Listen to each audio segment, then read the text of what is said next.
Va ora in onda Cultura e Arte con il professore Andrea Rognoni.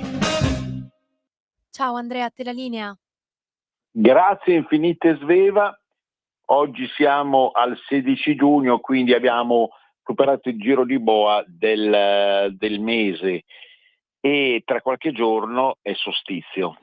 Il solstizio è un appuntamento che la cultura popolare ha sempre onorato, perché la cultura popolare conosce i passaggi stagionali e ha un approccio intuitivo, istintivo nei confronti del calendario, degli appuntamenti astronomici, dei cambiamenti di stagione, che appare ancora nel 2025, cioè quindi sempre lo ripeto oramai a un quarto del secolo XXI, ancora legato ad ataviche conoscenze ed esperienze che appartengono proprio a questo tipo di cultura. È un appuntamento con un passaggio che certamente si verifica ogni anno, ma ogni anno in qualche modo è fonte di stupore e di riflessione. In pratica, ovviamente io traduco sempre anche argomenti di tipo scientifico-astronomici che non voglio trattare sotto quella luce lì, perché non apparterebbero alla cultura popolare ma alla cultura adotta. Si tratta insomma del momento dell'anno in cui il giorno è più lungo, quindi la luce è più diffusa, dopodiché appunto dopo il solstizio inizia a diminuire. È contrapposto al Natale e quanto proprio letteralmente dies natalis, laddove il 22 di dicembre il giorno è quello più corto e la notte è più lunga, e dopo quindi di quella data comincia ad accorciarsi appunto la notte e allungarsi il giorno. Per questo si chiama appunto dies natalis. Questo potrebbe essere chiamato dies finalis. Può sembrare un paradosso, ma chi esercita la cultura popolare sa appunto che più si va in una certa direzione, più si va nella direzione contraria. Antica filosofia che è stata, come dire, ben dimostrata in Oriente dal Lao Tse, dal Taoismo.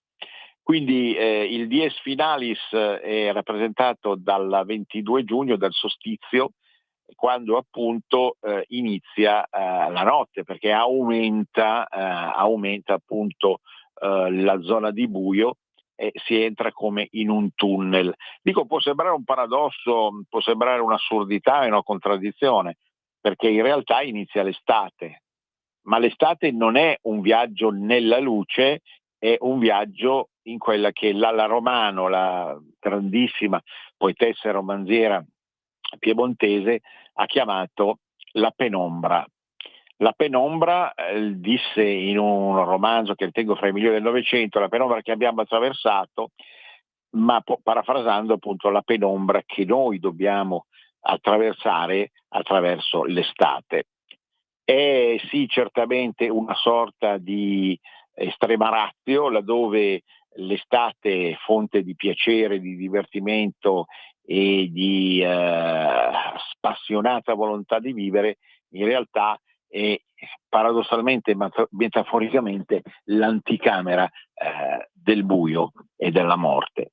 Eros e Thanatos, certo, come dicevano i greci, ma il solstizio è anche qualcosa di più. È appunto una rappresentazione quasi mitologica dell'inizio del periodo buio, che appunto fa da pandant di contrappeso rispetto alla figura di quello che poi in termini cristiani è il Natale, quindi anche alla figura del Gesù. Esiste nella mente umana una costante che supporta il dato religioso, ma non è religione, è istinto di adesione ai simboli, ai principi assoluti che sono in sincronia con l'universo. Quando noi parliamo appunto di etnografia, usi, costumi, tradizioni, non siamo a giocare, non andiamo a giocare così in una bella serata di divertimento a Mosca Cieca. No, in realtà costruiamo un rapporto sottile e profondo con il senso ultimo delle cose, della vita. Non potremo mai sganciarsi dal calendario.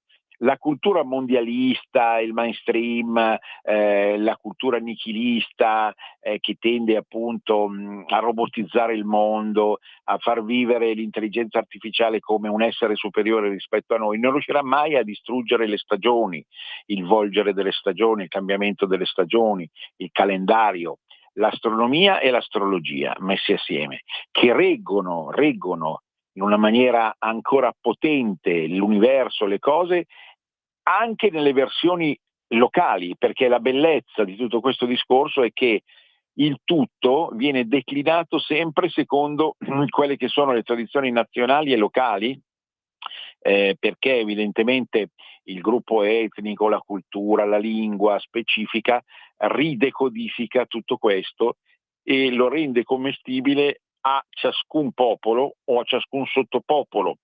Brutta parola, voi direte sottopopolo, ma naturalmente sapete benissimo la posizione storica di questa radio. Esiste un popolo italiano? Sì, esiste, ma è fatto di tanti sottopopoli, cioè nel senso di popoli minori che hanno stabilito una sorta di alleanza implicita attraverso la lingua, i costumi e quant'altro per andare, per portare avanti una certa identità. Quindi anche le subidentità o identità minori, ma non minori dal punto di vista dell'importanza, ma semplicemente della grandezza geografica, vanno coltivate, vanno viste alla luce della loro specificità, del loro mondo. Un po' come nel cielo, tanto per rimanere attraverso il solstizio in uno sfondo celeste, un po' come nel cielo appunto tutti gli astri contano. Non contano solo gli astri maggiori, non contano solo i pianeti, non contano solo le galassie nel senso totale del termine, conta ogni specifica stella, ogni specifico pianetino, ogni specifico asteroide, perché noi che rispecchiamo dal nostro punto di vista l'universo, ci rendiamo conto che senza la più piccola parte di quell'universo, l'infinitesimo punto di quel giro continuo, no?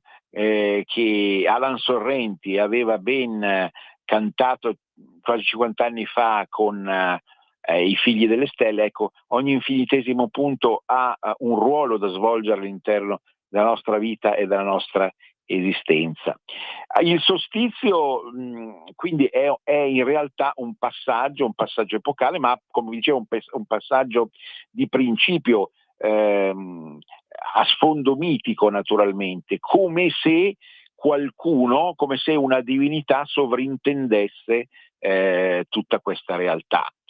Non si tratta, qui si intenda bene, di tradurre un linguaggio anche monoteistico in politeistico, si tratta semplicemente di verificare come nella realtà noi siamo costretti a denominare ogni singolo anello di questa enorme catena che è il calendario o che è lo svolgersi spaziale e temporale della realtà umana, e identificare con qualcosa o qualcuno.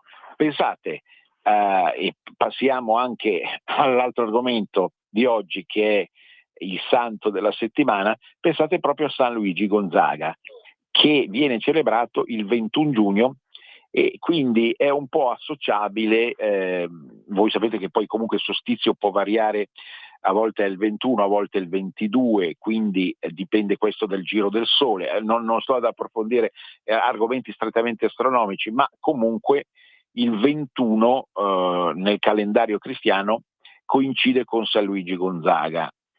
E allora questa figura, per esempio, che apparentemente è una figura minore, in realtà è una figura che comunque comporta l'identificazione di un tema, di una questione che è legata proprio al solstizio. Però la fase di solstizio secondo la tradizione popolare, non è mai sovrapponibile a un unico giorno, ma tende, moltissimi studiosi proprio di folklore lo hanno dimostrato, tende a essere estesa per 2 o 3 giorni.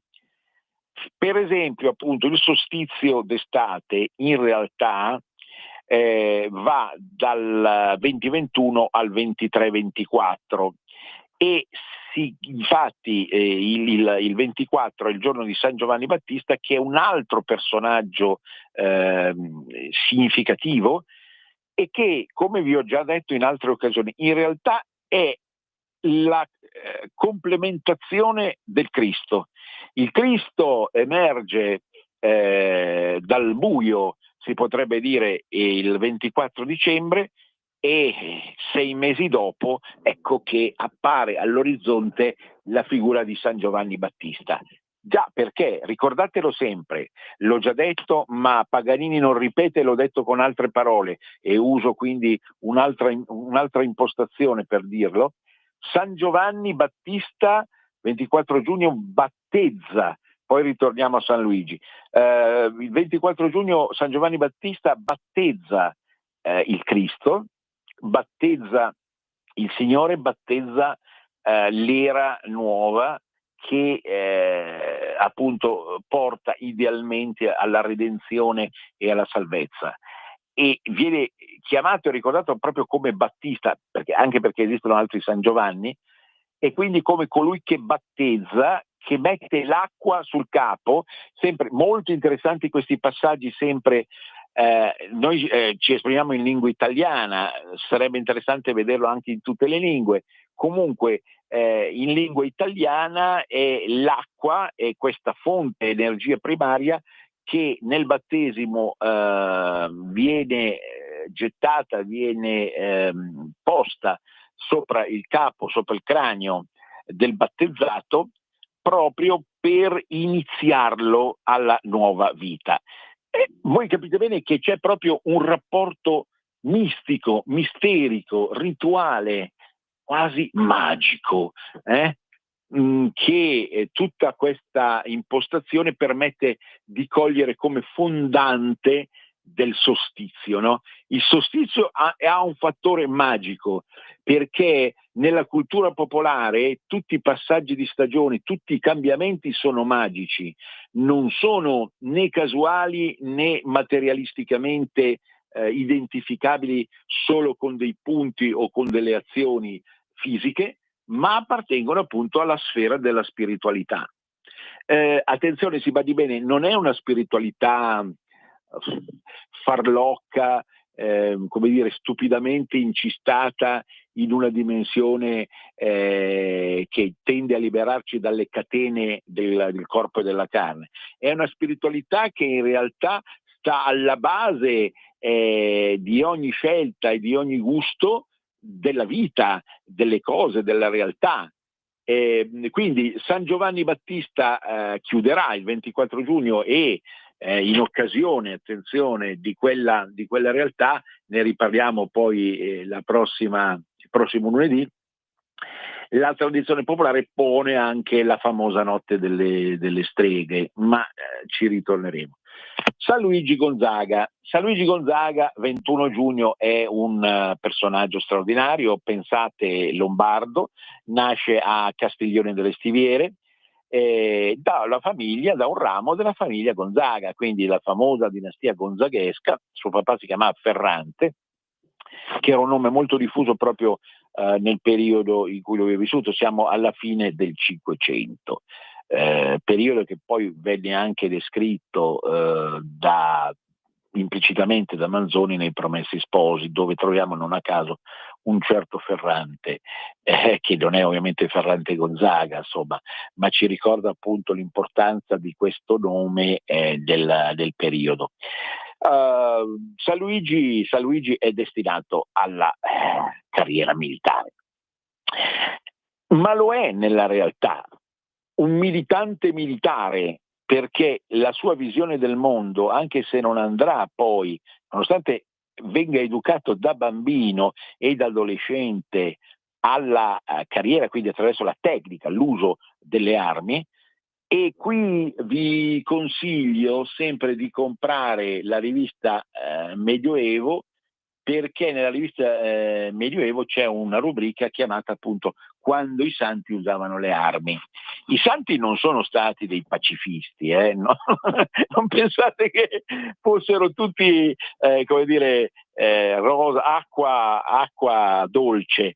No, i santi sono stati anche dei combattenti. Nel caso di San Luigi Gonzaga, nonostante lui sapesse combattere da Dio, proprio perché era stato educato a questa carriera militare, essendo primogenito di Ferrante, in realtà c'è un processo di conversione, come spesso accade per i santi, che fa sì appunto che lo faccia diventare soldato di Cristo. Cosa significa soldato di Cristo? Non significa andare a fare la crociata, significa semplicemente appunto cominciare un certo tipo di esercizio di carità, no? Fede, speranza, carità, di carità che lo porta ad assistere le persone deboli o i malati. Così farà proprio il nostro Luigi quando si recherà a Roma, che era attanagliata verso la fine del Cinquecento dalla peste, cioè da una forma tardiva ma comunque significativa di peste. Poi sapete che poi la peste maggiore e l'ultima peste in Italia verrà proprio, come dice Manzoni, nel 600 inoltrato, ma c'era una peste e quindi c'erano persone appestate. Gonzaga va lì e li cura, quindi poi è un po' premonitore della figura di Fra Cristoforo nei Promessi Sposi. Don Luigi, San Luigi, quello che diventerà santo naturalmente e che morirà comunque giovane, no? Proprio in conseguenza alle sofferenze legate alle malattie, ai contagi e all'eccessiva dedizione nei confronti degli altri, appunto, diventa appunto un soldato infermiere che è in grado proprio di assistere tutte le persone quasi in fase terminale. E qui è una premonizione anche di Madre Teresa di Calcutta, naturalmente in versione femminile moderna e su una scala internazionale. La Roma di allora era una Roma che certamente già molto grande, che viveva alla temperie di alcuni papi che poi sono passati alla storia, ma anche diciamo un campo di vita in cui moltissime persone con doti particolari esercitavano così il bene nei confronti degli altri. E quando si vuole veramente bene a qualcuno, purtroppo si rischia la morte. Sembra una battuta retorica, ma non ci sono mezze misure da questo punto di vista. È proprio il caso effettivamente di San Luigi, che riesce a dimostrare al mondo che dal punto di vista religioso si deve essere disposti a tutto. Adesso sorgerà in voi un sorrisetto ironico, no? Presumo, perché oggi come oggi pensarle in questa maniera viene considerato masochismo puro. Però noi dobbiamo sempre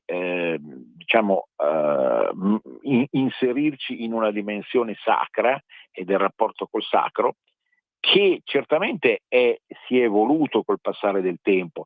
Erano i momenti della Controriforma, erano i momenti di una Chiesa ben diversa da quella di oggi, ma al di là degli aspetti di mediazione rimane appunto l'animo umano, che in un certo senso diciamo è portato ad agire in una certa determinata maniera. Quindi Gonzaga lascia la dimensione bellica per quella militanza di cristiano, di carità assoluta nei confronti di quelli che erano considerati appunto i più deboli e gli ammalati, così come appunto oggi come oggi in un certo senso dovrebbe fare idealmente chi lavora nel mondo della sanità. Ho qualche dubbio, ma voi direte, beh, è facile parlare dall'esterno, si sta esprimendo la bocca di un prof che ha pontificato col suo bel bla bla bla bla bla bla per 40 anni in un liceo. Ma che? Lo so benissimo questo discorso, io non sono in grado di agire nei termini gonzagheschi, cioè con quel modello gonzaghesco, cerco di agire però, cerchiamo tutti di agire secondo una dimensione di altruismo che oggi latita moltissimo naturalmente. Poi per legge di compensazioni saremo sempre egoisti e saremo sempre quelli, cristiani o non cristiani, di qualsiasi religione, di qualsiasi orientamento ideologico politico, ecco, cercheranno anche inevitabilmente e spudoratamente di portare l'acqua al proprio mulino. Che cosa volete? Cioè, questa è la realtà umana, non facciamoci più belli e più forti e più bravi di quello che siamo, naturalmente. E anche, ne sono convinto, col massimo rispetto, anche Luigi Gonzaga avrà avuto i suoi vizietti, i suoi difettucci naturalmente, ma questo non gli ha impedito appunto di venire beatificato progressivamente appunto e diventare appunto un santo, che coincide proprio, abbiamo detto, con la metafora, l'allegoria del solstizio. Coincide in una maniera strepitosa assieme a San Giovanni Battista. Se il Battista Giovanni è colui che battezza in maniera definitiva e quindi dà il beneplacito per andare nella zona d'ombra, a combattere i demoni, idealmente, e Gonzaga è quello che appunto in quanto veicolo di solstizio inizia con coraggio e determinazione il cambiamento, dall'inizio appunto al processo quasi alchemico di trasmutazione, ecco, perché ci vuole coraggio. È più coraggioso San Luigi di San Giovanni. San Giovanni ha diciamo un ruolo più rituale e di autoritas, invece il nostro San Luigi, abbiamo detto lombardissimo, è una persona che si ribella a quello che era stato il suo destino. Era il destino, doveva essere militare, doveva essere assolutamente di capo militare come primogenito della famiglia Gonzaga, quindi dare ordini per uccidere, non per salvare ma per uccidere, e quindi lui fa questo atto di coraggio e di ribellione in nome dell'amore, in nome della carità, no? Quindi ecco, due santi che poi vanno a sovrapporsi a questa determinata realtà. Io sono convinto che in giro per il mondo, ovviamente ho studiato un po' le tradizioni popolari, le religioni e l'antropologia, fin dalla tesi di laurea dedicata a razze e popoli della terra. Comunque non abbiamo il tempo, perché questa trasmissione si chiama Cultura Popolare Italiana, ma appunto dovete sapere che in giro per il mondo ci sono tantissimi approcci di tipo sacro, religioso, culturale, che comunque in tutto il mondo, in una maniera diversa, ma identificano il passaggio solstiziale come un serbatoio particolare di energia. E gli assi sono soprattutto i due solstizi, come sapete, e i due equinozi. E poi il mondo celtico riesce così a valorizzare anche i passaggi intermedi, da equinozio a solstizio, da solstizio a equinozio, ma ne abbiamo già parlato, adesso non voglio tornare su questo argomento che diventa un pochino specioso. Quindi ogni tradizione, a partire dai popoli che sono stati studiati anche da grandissimi antropologi, popoli dell'Africa, di alcune zone dell'Asia, gli indios americani, gli indiani, ma anche del sud, gli abitanti aborigeni del sud, sono comunque in grado con le loro culture, penso anche per esempio agli Aztechi, no? del mondo che è stato poi spagnolizzato, cioè, dunque sono in grado con la loro cultura di identificare tutti questi passaggi, perché questi passaggi sono passaggi validi per tutto il pianeta, e sono conoscenze ataviche, ripeto, per tutto il mondo, che permettono appunto di accostarci al sacro e al senso ultimo delle cose, partendo dall'osservazione della natura, dall'osservazione del colore del cielo, delle stelle stesse, ma naturalmente per il caso del solstizio dell'osservazione della quantità di luce rispetto alla quantità di ombra, in un contesto, quello primitivo, alla base ancora di una civiltà che adesso vive di luce elettrica, ma che comunque non può dimenticare. Ecco, in quel contesto c'era la necessità di operare, di vivere, di mangiare e di essere svegli, ovviamente quando c'era la luce, quando c'era più possibilità di luce, mentre entrare in una sorta di letargo di origine etologicamente animale quando questa luce veniva effettivamente meno. E io qui non posso fare elenchi, ma certamente se andiamo a prendere i famosi totem, i totem di certe società politeistiche, noi Andrea, riusciamo proprio a devo fare la decifrare pausa. l'importanza assoluta di questi passaggi stagionali, che hanno determinato anche, attenzione, degli approcci astrologici diversi. Sì, arrivo a degli approcci astrologici diversi che comunque sono significativi, perché sono spie della mentalità di ogni popolo, e tutto questo il mondialismo ce lo vuole uccidere. Va bene, facciamo la pausa adesso, il break, che così dopo andiamo tranquilli con altri spunti. A dopo. Stai ascoltando Radio Libertà, la tua voce libera, senza filtri né censure, la tua radio. Stai ascoltando Radio Libertà, la tua voce libera, senza filtri né censura. La tua radio. Di nuovo a te la linea. Grazie Sveva. Allora, una nota che riguarda come al solito il compimento di una certa età di personaggi che appartengono al mondo amato della cultura popolare, oppure anche di trapassi a miglior vita, ma non ce ne sono oggi. Voglio soffermarmi invece su Guccini.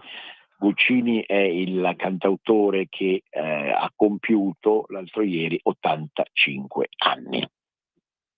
Si tratta, come evidente, di una età importante che lo rende ancora più rispettabile come figura tra le principali del cantautorato italiano. Parlare da queste onde di Guccini significa esporsi certamente ad alcune critiche. Sappiamo tutti qual è la posizione politica del cantautore modenese, e sappiamo tutti appunto che ha espresso diverse volte molta perplessità nei confronti, per esempio, del liberalismo e del leghismo. Sappiamo che Guccini ha militato in una sinistra anche tradizionalmente molto comunista, e qui bisogna dare atto anche di una certa coerenza, ed è apparentabile per certi aspetti anche ad altri personaggi, politici o meno, che comunque criticano lo stesso Partito Democratico. Ma attenzione, non ritorniamo nel ginepraio politico, che qui ci interessa meno. In realtà egli ha colto nelle sue canzoni, scrivendo certe canzoni e certi libri, e guardate, i libri sono tutti molto interessanti, del nostro amico, ha colto indubbiamente il senso ultimo dell'identità locale.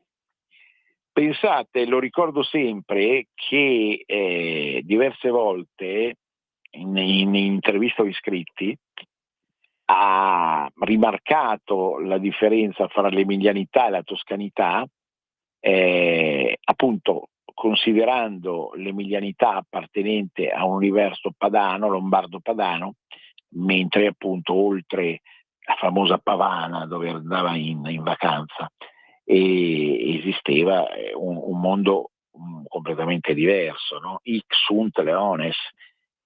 Il mondo toscano, veramente diverso dal punto di vista di una ricerca identitaria stretta. Poi sappiamo tutti che il toscano ha generato l'italiano, quindi comunque siamo in una dimensione contigua e consustanzialmente simile, però ecco, le diversità lui le sapeva riconoscere molto bene, ma al di là di questo poi in tantissimi testi c'è proprio la ricerca dell'identità, la ricerca di una tradizione che può essere contadina, operaia, che può essere di rivendicazione dal basso, no?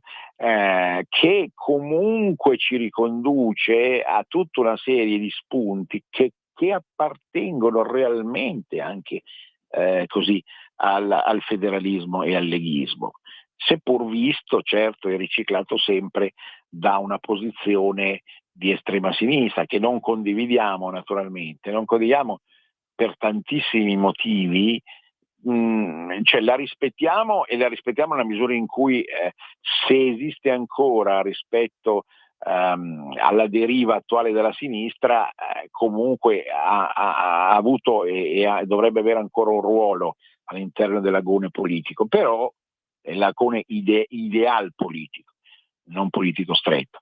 Però ovviamente ce ne distanziamo per tutta una serie di spunti che io ho già cercato di spiegare in questa trasmissione attraverso la rubrica Filosofia del leghismo, che in realtà diciamo pongono la nostra attenzione su assi ideografici piuttosto diversi. Detto questo, la bravura del personaggio, la sua capacità di cantare, direi soprattutto gli anni 70, laddove lui negli anni 70 aveva quella capacità di individuare i problemi più profondi della società italiana, della società europea. E lo stile, che è uno stile di grande spessore espressivo e che pone indubbiamente Guccini in una iperuranio tra i cantautori italiani. Le classifiche sono sempre brutte, l'abbiamo detto 1000 volte naturalmente, però non si può non rendere onore a quelle che sono state alcune scelte canore e testuali che hanno fatto effettivamente epoca e che hanno comportato una presa di coscienza da parte non delle masse, come vorrebbe forse lui, ma insomma una presa di coscienza da parte di molti di quelle che sono le questioni più spinose della nostra effettiva identità. Questo intreccio curioso fra ricerca dell'identità locale e base universale di speranza e di riscatto fanno la grandezza sicuramente di questo personaggio. Ovviamente da qualche tempo la produzione musicale di Guccini è andata scemando, ma non è detto che il maestro di Pavana ci riservi qualche altra clamorosa sorpresa nei prossimi tempi, perché a volte quelle che noi chiamiamo vecchiaia è uno scrigno prezioso, apparentemente ruvido e puteolente, ma in realtà in grado di generare come nell'uovo di Pasqua, in senso ovviamente tradizionale, una sorpresa meravigliosa. Quindi buon compleanno, anche se un po' in ritardo. Abbiamo inserito nella cultura popolare, non nella cultura dotta del sabato, anche perché avevamo l'intervista l'altro ieri, ma comunque anche qui appunto il compleanno non è un momento, ma è qualche giorno l'uno accanto all'altro per festeggiare, per celebrare appunto il traguardo effettivo di tutto quello che è. Adesso vi vorrei parlare dei luoghi magici dell'Italia, perché questo è un argomento che mi ha sempre appassionato. La parola magico, che ben si adegua al solstizio e alle celebrazioni del solstizio, è una parola, sappiamo, usata anche per esempio dal collega Antonino Danna, che va intesa dal punto di vista del significato come diciamo qualcosa che supera la normale consistenza delle cose.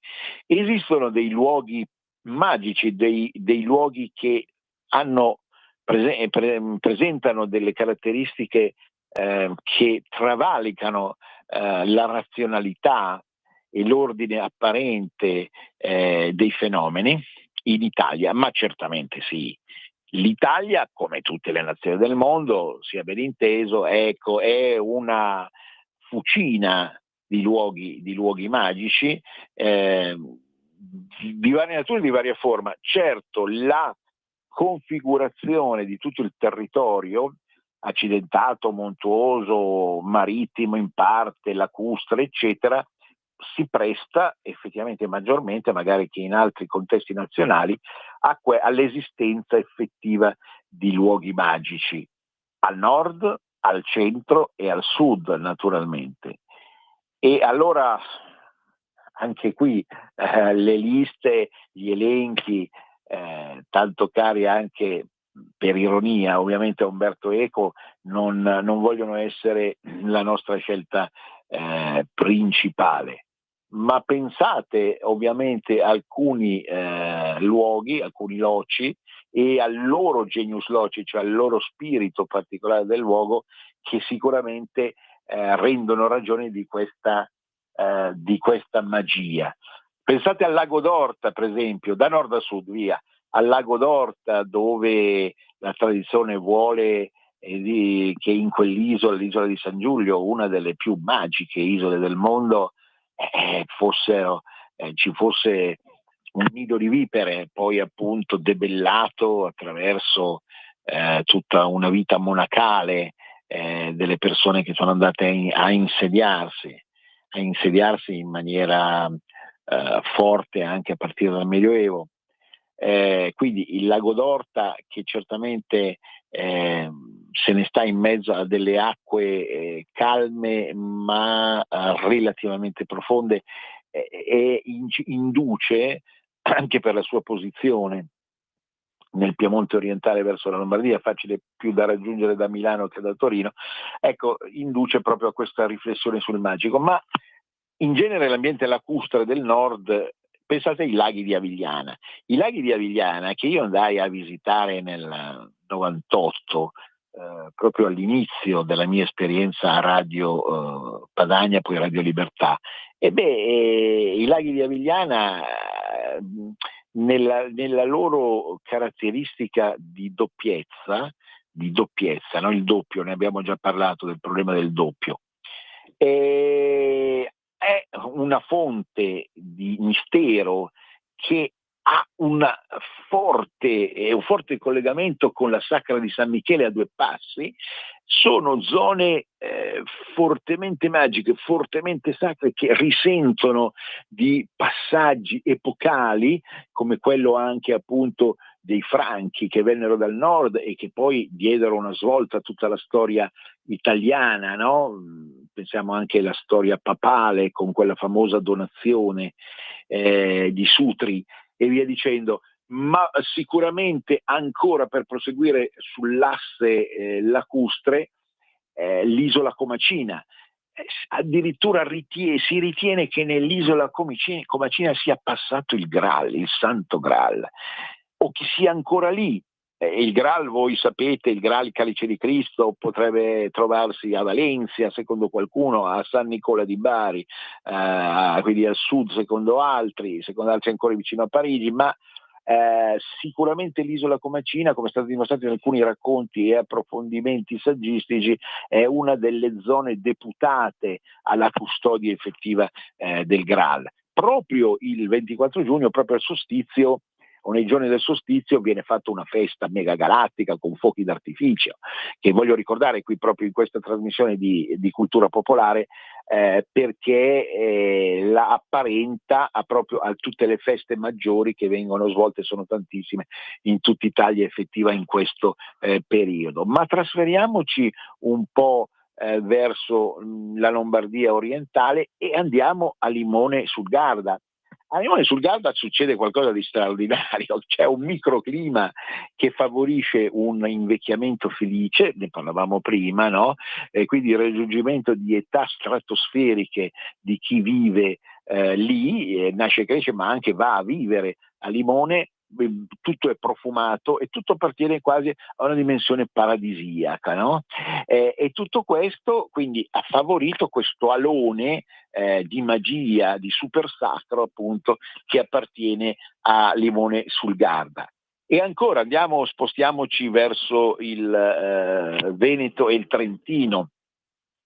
C'è tutta una tradizione che fa nella Val di Non di orsi magici. Pensate adesso quanto la querelle sugli orsi sia decaduta attraverso fazioni contrapposte che cercano di valutare in un'altra maniera appunto brutti episodi che sono accaduti, e qui non mi schiero come al solito a favore dell'uno o dell'altra posizione, ma c'era un famoso orso a San Romedio che salvò la popolazione addirittura. Siamo nella Val di Non, no? Quindi altro luogo magico, il santuario di San Romedio nell'Alta Val di Non. Siamo in Trentino, spostiamoci ancora sicuramente in Veneto, ne abbiamo già parlato. Il Possagno, dove nacque il Canova, e quindi venne rilanciata tutta l'arte neoclassica italiana. C'è un'area, se andate a Possagno, siamo nell'Alto Vicentino, comunque nel Veneto prealpino, tra Trevigiano e Vicentino, e lì ci rendiamo conto di quanto quasi la natura, prima ancora che la mente del Canova o di altri grandi rappresentanti della zona, abbia partorito la bellezza e l'arte in questa situazione, in questa forma. Ma ancora trasferiamoci ancora più a est e raggiungiamo Cividale del Friuli. A Cividale del Friuli sono arrivati i Longobardi, c'è un tempietto meraviglioso, ma se voi andate a visitare bene Cividale, voi vi rendete conto che c'è qualcosa di particolare, un'atmosfera unica e irripetibile che caratterizza il paesino e che vi fa risucchiare letteralmente nel Medioevo, vi fa risucchiare in un'età forse d'oro, ingiustamente condannata dall'opinione contemporanea, ma che è in grado ancora di osservare tantissime cose belle. E il castello di Miramare non è soltanto residenza degli Asburgo, non è stata soltanto quella testimonianza di un'epoca d'oro, di legame con il mondo austro-ungarico. Il castello di Miramare è anche una vedetta, un faro di civiltà che appare nella bellezza stratosferica assieme al suo parco, soprattutto venendo dal mare. Chi si accosta a Trieste e nella zona nord ha modo di ammirare il castello di Miramare si renda conto di quanta magia preservi e conservi ancora questo luogo. Se andate a Trieste, andate innanzitutto al castello di Miramare, perché lì, in una dimensione di verde assoluto che circonda il castello, ma anche visitando le sale del castello, voi vi immergete in una dimensione di autorità a base sacra che era tipica degli Asburgo. Ma andiamo lungo la penisola, perché il tempo sicuramente passa e noi abbiamo voglia di raggiungere anche altri luoghi, altri posti che non sono soltanto, come si è sempre detto, padani. Lasciamo perdere Venezia, che è una città che già ha vocazione magica, quindi lasciamola perdere, perché perderemo evidentemente altro tempo. Il delta del Po, Siete mai stati al Bosco della Mesola? Lì è la natura che grida, parla. Voi parlate, quando siete immersi nel Bosco della Mesola, siamo al confine fra Veneto ed Emilia Romagna, ecco lì, Emilia e Romagna, che sono due regioni diverse, lì direttamente vi immergete in una dimensione di ombra che proprio ha con un collegamento forte col solstizio come viaggio nell'ombra e che vi permette di ritrovare completamente il senso ultimo delle nostre radici, che sono delle radici, oserei dire, non animali, floreali, che sono straordinarie. E poi giù ancora il Comacchio. Siete mai stati veramente nelle valli di Comacchio? Avete mai bordeggiato quelle acque melmose, bluastre, che caratterizzano come un enorme lago d'ombra, appunto, quelle terre? È straordinario, cioè è un'immagine di totale immersione nella profondità dell'inconscio, naturalmente. Ecco, quindi un luogo sicuramente anche magico. Vogliamo trasferirci dall'altra parte del Tirreno, e lì troviamo il Monte Altissimo, è un altro luogo magico, perché dall'Altissimo Michelangelo, siamo nelle Apuane, in provincia di Lucca, trasse il marmo che gli serviva per le sue opere immortali, naturalmente. E quando si dice Monte Altissimo, certo la prima reazione dice vabbè, ma che non c'è paragone col Monte Bianco, con i monti delle Dolomiti, Bellunesi, no, è qualcosa di più, perché se no non sarebbe chiamato altissimo. È per la forma perfetta che ha l'altissimo, per la capacità di ergersi, se uno ne raggiunge perlomeno le basi, appena sopra le basi, di un panorama straordinario che va praticamente dal Golfo di La Spezia fino all'isola d'Elba, e che quindi permette di parlare come faceva Michelangelo. Pensate un po', direttamente con Dio. E giù, avanti, con la costa toscana, andiamo a caccia di altre magie. La Val di Cornia è una valle unica nel suo genere, non lontana da Piombino, dove è rimasta intatta la vita di tantissimi secoli fa, in relazione anche all'attività mineraria o ad altre cose che vi si svolgevano in una forma unica e inconfondibile, naturalmente. E appena sotto le terme di Saturnia. Le terme di Saturnia, dove appunto quest'acqua particolare, calda e puteolente, appunto, che sorge dai laghetti di Saturnia. Saturnia, che cosa vi ricorda? Saturnia Tellus era l'Italia, la terra di Saturno. Allora a Saturnia ci si rigenera appunto attraverso la guarigione da alcune malattie, no? Ma senza che esista una spa artefatta, ma proprio un centro che la natura, come natura crea, si diceva una volta, puntini puntini. E ancora la costa tirrenica. C'è sicuramente quella città unica nel suo genere che è Ostia. Non so il rapporto di Sveva, di questa nostra meravigliosa messaggera celeste che è Sveva, ecco, con Ostia. Ostia fa parte del comune di Roma, ma a Ostia c'è Ostia Antica, che è una delle più belle realtà archeologiche del mondo, del pianeta. E andando a visitare Ostia Antica noi ci rendiamo veramente conto dello spessore umano, civile dell'antica Roma, nel bene e nel male si intende, ma certamente quelle che erano le insule romane, perché quando noi parliamo di isolato, forse non tutti lo sanno, ma non lasciate perdere la spocchia mia, mi rendo conto di questo momento, sono uno stupidone, proprio classico prof in pensione rincretinito, ma l'isolato deriva da insula, e Insula era proprio se andate a visitare Ostia Antica, andate a vedere le antiche abitazioni romane, erano delle insule, no? Erano degli isolati naturalmente, che avevano una propria indipendenza, una propria autonomia rispetto al resto della città. Quindi Ostia Antica è un'altra località magica dove si respira il sacro antico in una maniera straordinaria. E ci fermiamo sul Tirreno, riprendiamo l'Adriatico, avanti, via, la vita è un viaggio di scoperta, no? E riprendiamo dalle Marche evidentemente e andiamo a vedere appunto le gole di Frasassi. Siamo nelle Marche. Non sono delle gole normali, sono di un incanto unico nel loro genere.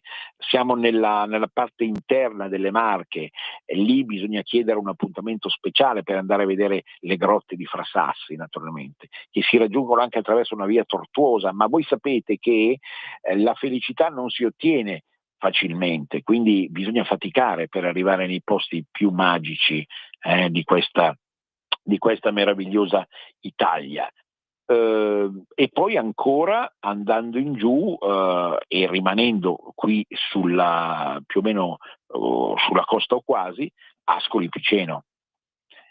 Ascoli Piceno, che si raggiungeva da Roma attraverso l'antica via Salaria, no? La via del sale, forse secondo me è la più bella città d'Italia. Mi permetto di dire cittadina, cioè non paragonabile a Roma, Milano, Napoli, eccetera, no?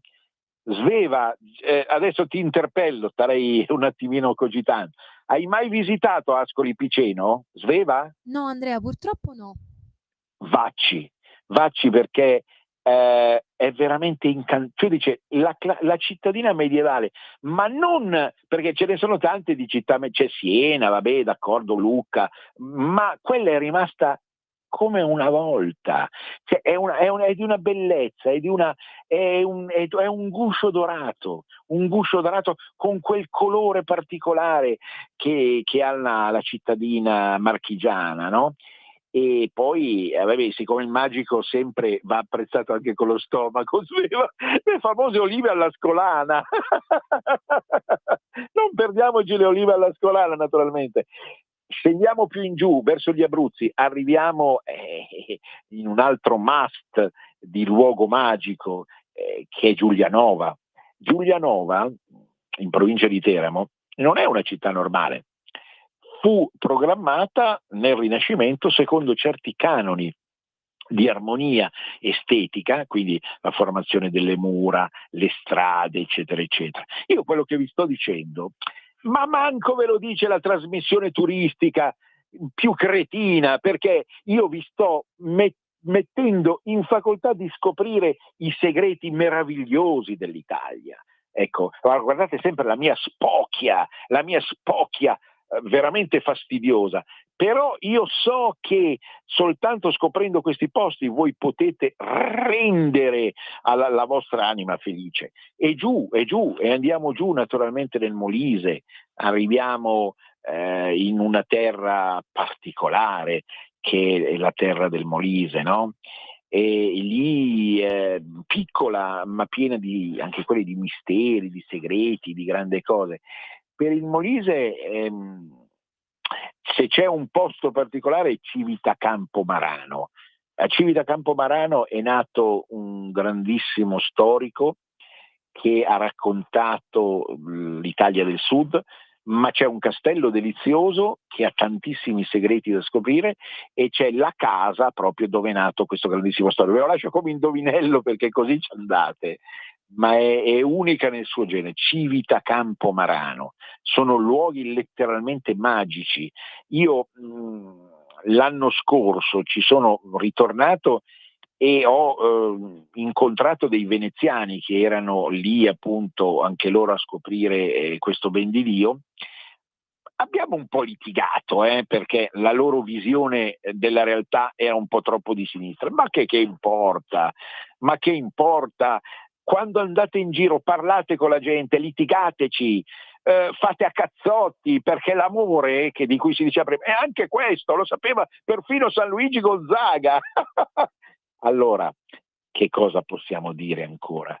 Siamo al sud naturalmente, con i luoghi magici del sud che sono tanti, sulla costa tirrenica, e manca pochissimo tempo, allora faccio breve, sulla costa tirrenica Paestum, con i templi di Paestum, che sono, secondo me, battono tutti gli altri templi possibili e immaginabili.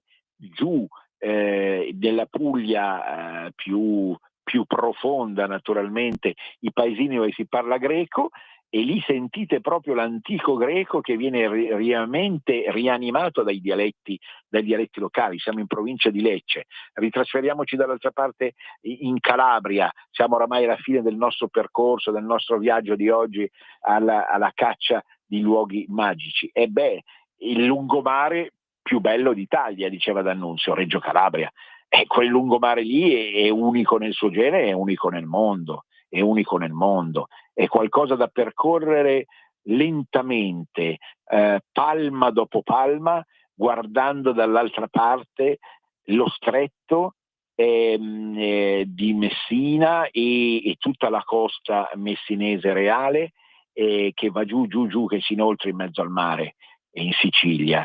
La Sicilia e la Sardegna naturalmente. Vabbè, lasciamola alla prossima puntata, perché siamo davvero arrivati alla fine. Lasciamole come le isole dorate, le isole del tesoro, la Sicilia e la Sardegna. Allora, siamo davvero alla fine della trasmissione, ringraziamo naturalmente come al solito Sveva, anche così per la collaborazione, ma in ogni caso la bellezza sta nel fatto che voi scoprite a vostre spese, non in senso di denaro ma di fatica, i veri tesori d'Italia. Un grande abbraccio a tutti, Venezia risorga Venezia per sempre, a risentirci. Avete ascoltato Cultura e Arte con il professore